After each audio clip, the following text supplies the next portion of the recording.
Mugabe's warning was explicit.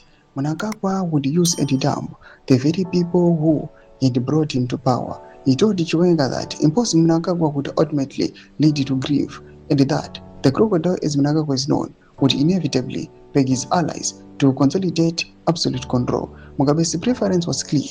He would rather have been succeeded by Chiwenga, whom he viewed as sincere, than by Mnangagwa, whom he regarded as a master of deception. Sarapena mashuko brush togo pangwa inoi. Atuona out the last words otagwa na RG Mugabe. Don't forget subscribe or like out on the bell icon. Tendra mirumbu na nyumba mchinsi. Interestingly, President Mnangagwa has recently attempted to rewrite this history. In a Christmas interview with Ruben Barre, the Zimbabwe Broadcasting Corporation ZBC in late 2025, Mnangagwa claimed that he and Mugabe had fully reconciled before the latter see death in Singapore. And of course, I think he was misinformed, because later on we discussed and he said, Emerson, I'm sorry about what happened.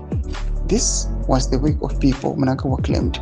When asked if the reconciliation was complete, he replied, totally, we had opened up to each other, opened up totally. However, Mwariri has branded these claims as a lie from the pit of hell. The former spokesperson insists that no such meeting or apology ever took place.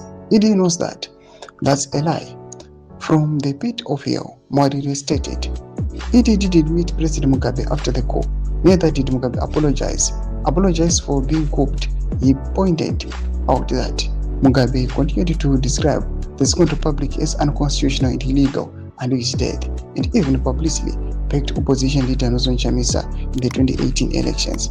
The veracity of Mugabe's warning to Chiwenga is becoming increasingly evident as Zimbabwe navigates a period of intense political turbulence in 2026. The gentleman's agreement that reportedly underpinned the 2017 coup in an unwritten pact that Mnangagwa would serve 2 terms and then hand over power to Chiwenga in 2028 now appears to be in tatters. The rise of the 23rd agenda has brought the simmering tensions between the president and his deputy to a boiling point. Roma developments are pangwa in a comment section of Mura in Mot